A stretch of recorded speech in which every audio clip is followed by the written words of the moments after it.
Good morning, my dear students. How are you? Hope you all are doing well.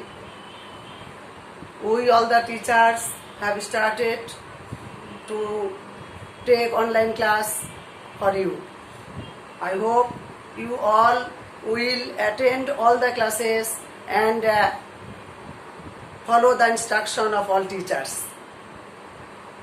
I have already discussed with you all the topics of narrations, that is single narrations.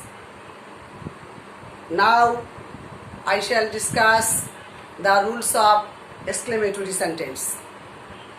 It is last one. I gave you some homeworks in the last class. I hope you all participated in the last class and you have done all the homeworks. I shall give all the answers in my group and then you will check it.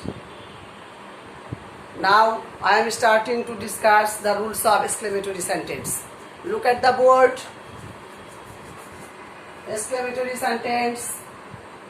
Exclamatory sentence কাকে বলে?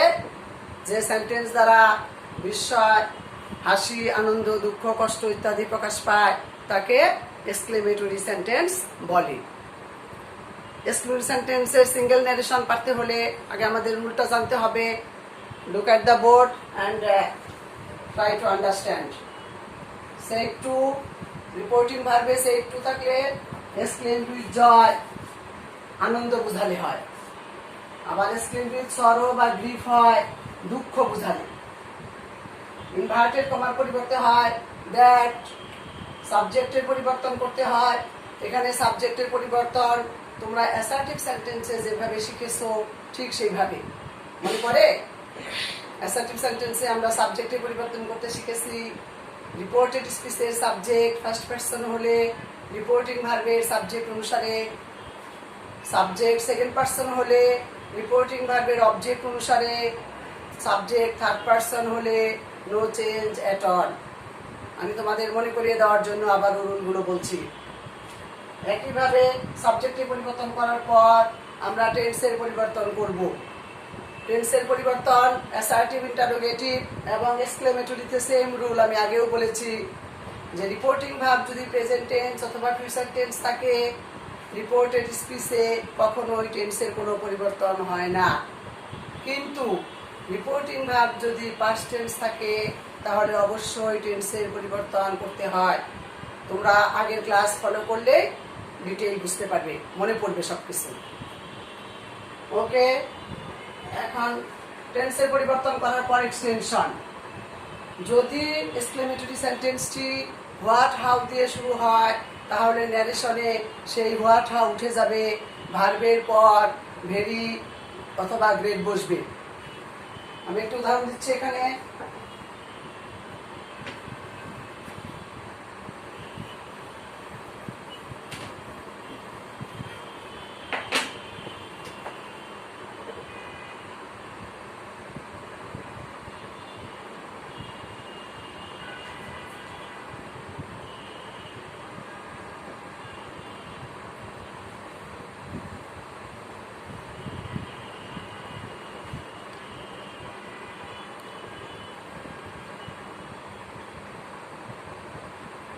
Hooray, we have won the game. দেখো এটা exclamatory sentence, এটা আনন্দ প্রকাশ করছে, কিন্তু এখানে what how নেই। কাজে এই সেন্টেন্সে ইনডাইরেক্ট করার সময় ভেরি মাচ, গ্রেট এগুলো বসবে না। এটা কিভাবে হবে? দ্য বয়েজ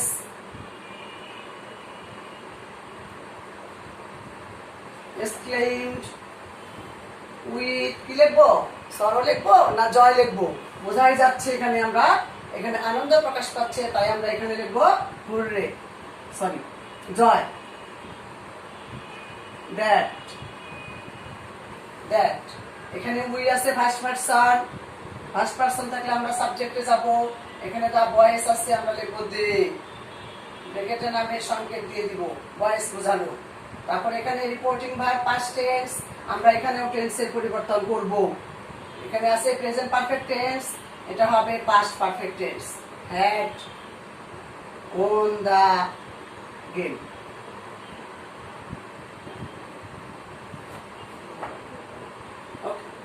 আরেকটি সেন্টেন্স দিচ্ছি, he said alas I am undone। এই সেন্টেন্সটির অর্থ হচ্ছে হায় আমার সব শেষ হয়ে গেছে, তার মানে দুঃখ প্রকাশ করছে। এখানে হবে he exclaimed, বানানটা খুবই খেয়াল করবে। আমি অনেক দেখেছি বেশিরভাগ স্টুডেন্ট বা মোস্ট অফ দ্য স্টুডেন্টস ভুল করে, এক্সক্লেইম বানালে এক্সক্লেইম, পাস্ট টেন্সে বলে ইডি হবে, এক্সক্লেইম উইথ সরো। ইনভার্টেড কমার পরিবর্তে কি লিখবো, দ্যাট। এখানে আইটা কোথায় চলে যাবে, সাবজেক্টে হবে হি। এমটা কি হবে, এমই থাকবে না, কারণ বিপরীত ভাব এখানে পাস্ট টেন্স, এমিজার থাকলে হয়ে যাবে ওয়াজ ওয়্যার। দ্যাট মিন্স এখানে প্রেজেন্ট ইনডিফিনিট টেন্স আছে, আমাদের করতে হবে পাস্ট ইনডিফিনিট টেন্স। হি ওয়াজ আনডান। আমি আগেও বলেছি তুমি সব রুল ঠিক করলেও যদি এক্সক্লেইমড বানানটা ভুল করে ফেলো বা সরো বানানটা ভুল করে ফেলো, তোমার ন্যারেশনটি কাটা যাবে। কাজে সব দিকে সাবধান। এখন আমরা হোয়াট হাউ দিয়ে একটা উদাহরণ দেখি, তাহলে ক্লিয়ার হবে। আশা করি বুঝতে পারছো এক্সক্লেমেটরি সেন্টেন্সের rule.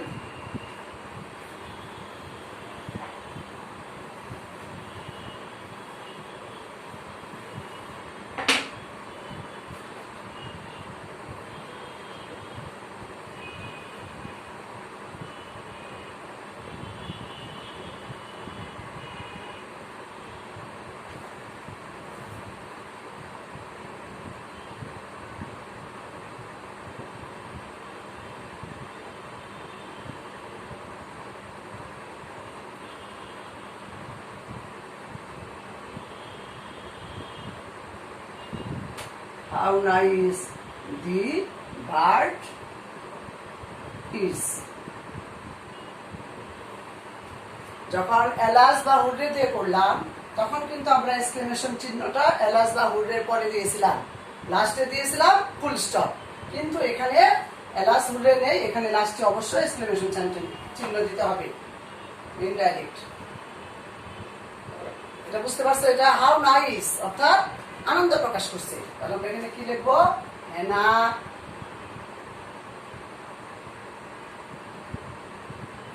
exclaimed with joy that। এখানে সাবজেক্ট আছে কি, থার্ড পারসন।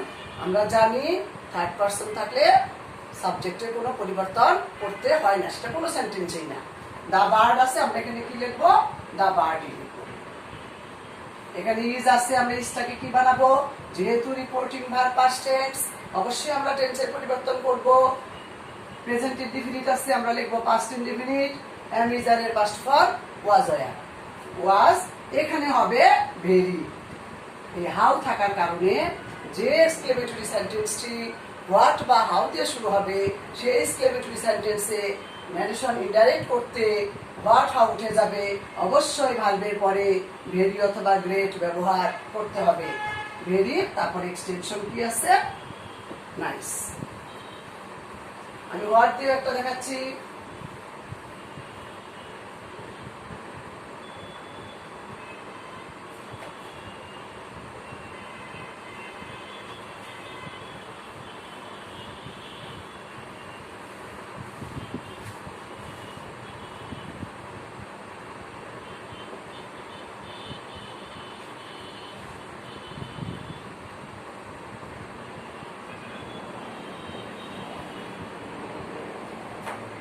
এখানেও আনন্দ বোঝানো, এখানেও সুন্দর বাগানের কথা বলা হয়েছে, এটাও আনন্দ বোঝাচ্ছে। কি হবে, এটা হবে ইনডাইরেক্টে শি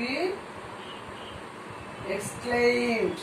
বানানটা খুবই খেয়াল করবে, এক্স এক্সক্লেইম, এখনই মনে মনে ঠিক করে ফেলো এক্সক্লেইমের বানানটা কি।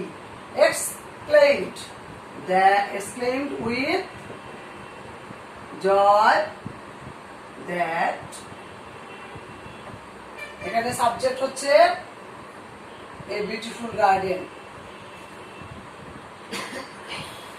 না সাবজেক্ট এখানে হলো ইট, ইট থার্ড পারসন, ইটই হবে, ইজ হয়ে যাবে পাস্ট টেন্সের কারণে ওয়াজ, ইট was a very beautiful garden.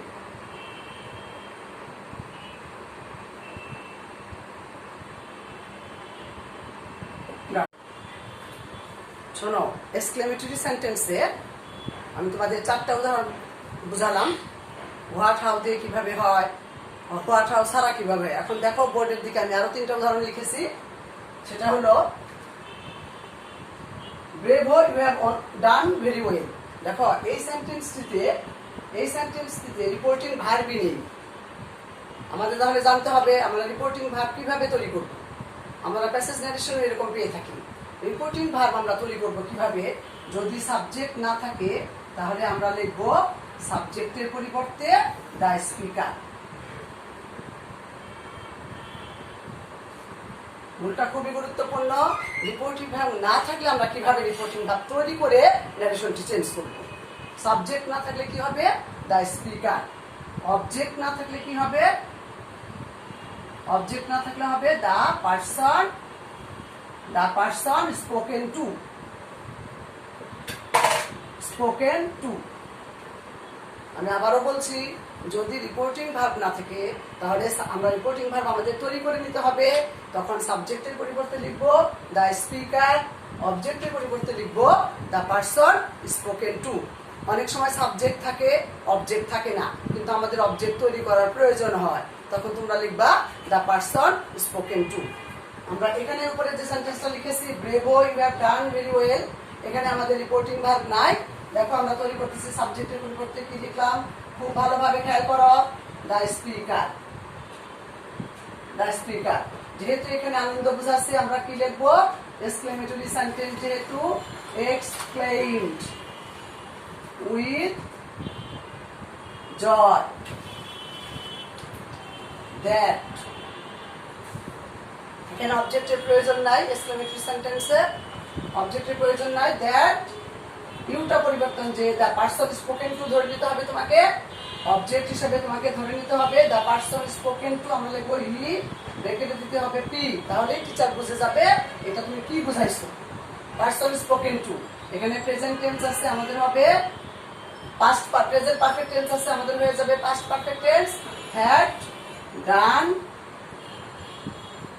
Very well. নিশ্চয়ই বুঝতে পারছো, এখানে রিপোর্টিং ভার্ব ছিল না, আমরা দ্য স্পিকারকে সাবজেক্ট করে রিপোর্টিং ভার্ব বানিয়ে নিলাম। এইভাবে তোমাদেরও বানিয়ে নিতে হবে। আবার নিচের আরেকটা সেন্টেন্স লিখেছি, দেখো he said what a pity. এখানে দেখো সাবজেক্ট ভার্ব নাই, যখন সাবজেক্ট ভার্ব থাকবে না তখন তোমাকে এখানে মনে মনে ইট ইজ ধরে নিতে হবে। কি বললাম, সাবজেক্ট ভার্ব যদি কোনো সেন্টেন্সে না থাকে তাহলে আমাদের মনে মনে এখানে ইট ইজ ধরে নিতে হবে। আমরা যে কিভাবে করব, হোয়াট এ পিটি, এখানে আমাদের দুঃখ প্রকাশ করছে, he exclaimed with sorrow that. এখানে যদি ইট ইজ থাকতো আমরা কি লিখতাম, it third person, no change at all, it ইটসটা কি হয়ে যাবে ইট ওয়াজ। যেহেতু হোয়াট হাউ দিয়ে শুরু হয়েছে, আমি আগেও বলেছি যদি এক্সক্লেমেটরি সেন্টেন্স হোয়াট বা হাউ দিয়ে শুরু হয় তাহলে তোমাকে ভেরি অথবা গ্রেট ব্যবহার করতে হবে। It was very pretty, sorry it was a great pretty, it was a great pretty, অথবা ভেরি প্রিটি দিলেও হবে। নিচে আরেকটি একটু অন্যরকম উদাহরণ লিখেছি, দেখো শাহনাজ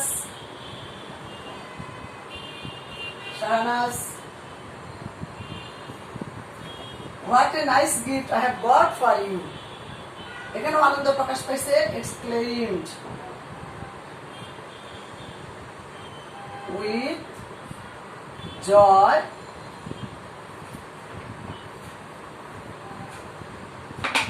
ইনভার্টেড কমার পরিবর্তে কি হবে দ্যাট। এখানে তোমরা খুঁজে বের করো সাবজেক্ট কোনটা। অনেকেই এখানে ভুল করে, মনে করে নেয় এই নাইস গিফট সাবজেক্ট, না, এখানে সাবজেক্ট হচ্ছে আই। এই আই যেহেতু ফার্স্ট পারসন যাবে, আইটা কোথায় যাবে, আইটা পরিবর্তন হবে শাহনাজি। তাহলে আমরা এখানে কি লিখবো শি, ব্র্যাকেটে এস দিয়ে দিব শি। এখানে হ্যাভটা কি আছে প্রেজেন্ট পারফেক্ট টেন্স, আমরা করব এটাকে পাস্ট পারফেক্ট টেন্স। কেন পাস্ট পারফেক্ট করব, যেহেতু reporting verb past tense. Had, got, got সাজাইতে হবে তোমাকে সেন্টেন্সটি, যেহেতু সেন্টেন্সটি একটু ঘোরানো আছে। গট কি এনেছে, গটের পরে হবে a nice gift, a nice gift for, এখানে ইউটা অবজেক্ট, ইউ সাবজেক্ট, ইউ এর অবজেক্ট, ইউই অবজেক্ট, ঠিক আছে। যাতে এখানে যেহেতু ফর ইউ তোমার জন্য, এখানে যেহেতু এটা অবজেক্ট, আমরা এটাকে পরিবর্তন করব কোনটা অনুসারে, আমরা এটাকে করব এই সাবজেক্ট অনুসারে। খেয়াল করো এখানে সাবজেক্ট, এই সাবজেক্ট আছে, অবজেক্ট আছে, এখানে কি মি, আমাদের যেহেতু অবজেক্টিভ রূপে বসবে, আমরা এখানে কি বসিয়ে দিব মি। অনেকেই ভুল করে এখানে আই লিখে ফেলে, কিন্তু মনে রাখবে যখন অবজেক্টিভ রূপ দরকার তোমাকে তখন অবজেক্টিভই বসাতে হবে, অবজেক্টিভ বসাতে হবে। বেশ কয়েকটা সেন্টেন্স লিখে আমি এক্সক্লেমেটরি সেন্টেন্স বুঝালাম, তোমরা বাসায় ভালো করে ড্রিল করলে অবশ্যই পেরে যাবে। এখন আমি কয়েকটা ব্যতিক্রম রুল বুঝাবো, তারপরে আমরা নেক্সট ক্লাসে প্যাসেজ ন্যারেশনে চলে যাব।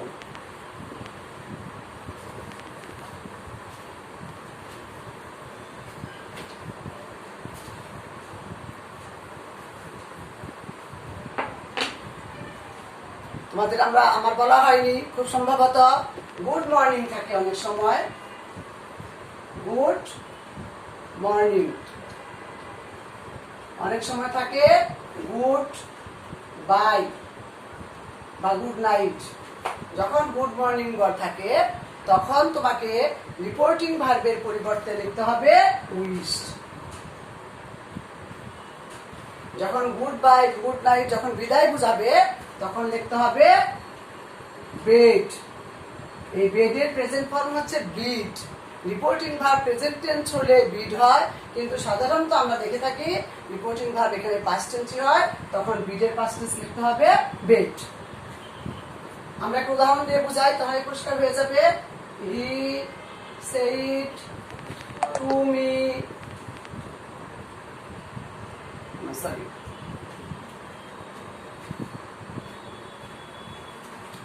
he said good morning,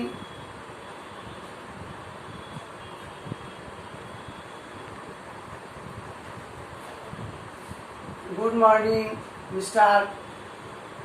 Kamal। তারপরে এটাকে আমি ইনডাইরেক্ট করি, আমরা বলেছি কি গুড মর্নিং থাকলে কি হবে উইশ। আমরা অবশ্যই এখানে সেড টু এর পরিবর্তে কি লিখবো, সেড কি লিখবো, সেই বাদ হয়ে যাবে উইশ। এখন আমি অবজেক্টকেও আগে আনতে পারি, যেখানে যে লাস্টে আছে মিস্টার কামাল গুড মর্নিং।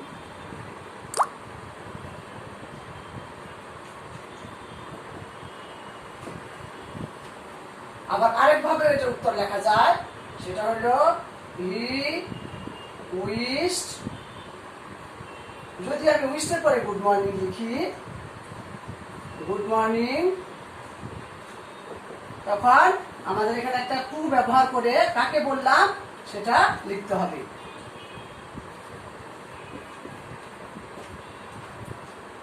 বুঝতে পারছো? এখানে উইশ দুই ভাবে আমি উত্তর লিখে বুঝিয়ে দিলাম। এখন আমরা দেখবো গুড বাই থাকলে কিভাবে করতে হয়।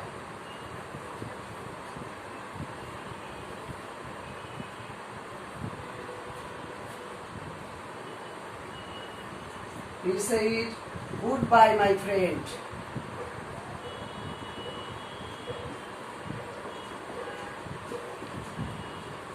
তোমরা দেখেছো গুড বাই থাকলে কি হয় বেড, তাহলে কিভাবে উত্তরটা হবে হি bed.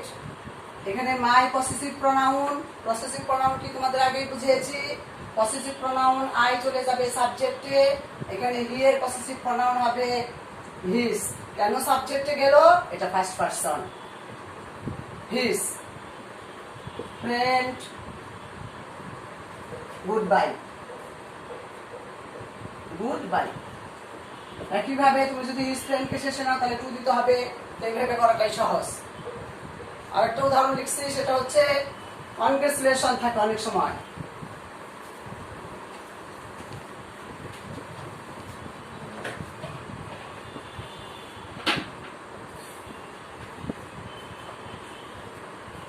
He said to me congratulation.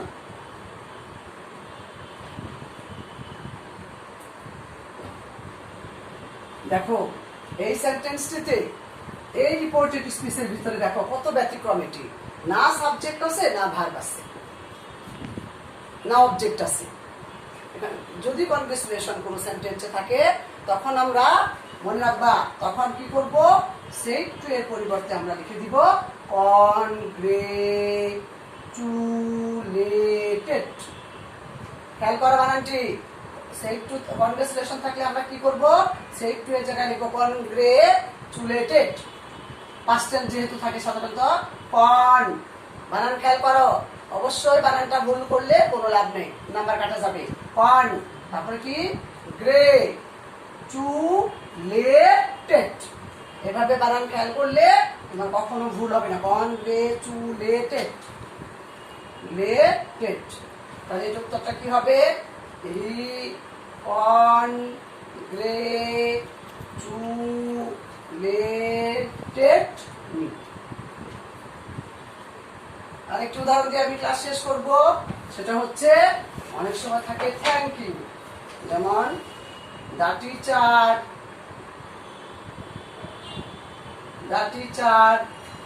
said to the students thank you. টিচারটা বলে না তোমাদের থ্যাংক ইউ? তোমরা যখন ভালো কাজ করো, যখন ভালো বাড়ির কাজ করো, যখন ভালোভাবে পড়া তৈরি করো, তখন টিচাররা তোমাদের অনেক সময়ই বলে থাকে থ্যাংক ইউ, থ্যাংক ইউ। তাহলে কি হবে, এটা ইনডাইরেক্ট ন্যারেশন আমরা কি করব, থ্যাংক ইউ থাকলে একইভাবে আমরা সেড টু এর পরিবর্তে লিখব থ্যাঙ্কড। মনে থাকবে কি বললাম, যখন ইনভার্টেড কমার ভিতরে শুধু থ্যাংক ইউ থাকবে তখন সেড টু এর পরিবর্তে আমরা কি লিখব, থ্যাঙ্কড। দ্য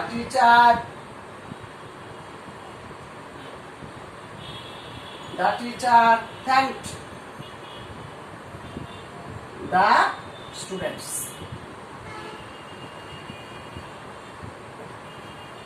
আশা করি তোমরা সব রুলই বুঝতে পারলে। আমাদের সিঙ্গেল ন্যারেশন অ্যাসার্টিভ থেকে এক্সক্লেমেটরি পর্যন্ত যত ধরনের দরকার আমরা শেষ করলাম। আমি এখন তোমাদের বাড়ির কাজ দিব, এবং বাড়ির কাজটি কি হবে, বাড়ির কাজটি হবে এক্সক্লেমেটরি সেন্টেন্স। এখানে দেখা যাচ্ছে পেজ 224 অ্যাডভান্স লার্নার্স, সরি এটা না, exclamatory sentence. Homework page number 224 from advanced learner, exclamatory sentence exercise 1 to 14. এখানে 14টি উদাহরণই আছে, তোমরা 1 to 14 রেডি করবে। আমরা আগামী ক্লাসে কি আলোচনা করব, প্যাসেজ ন্যারেশন আলোচনা করব। অবশ্যই তোমরা ক্লাসগুলো ভালো করে করবে। তোমরা যদি সিঙ্গেল ন্যারেশনের রুলগুলো ভালো করে ফলো করে থাকো, তোমাদের প্যাসেজ ন্যারেশন শেখাটা অনেক সহজ হবে। ওকে, সবাই ভালো থেকো, থ্যাংক ইউ, গুড বাই।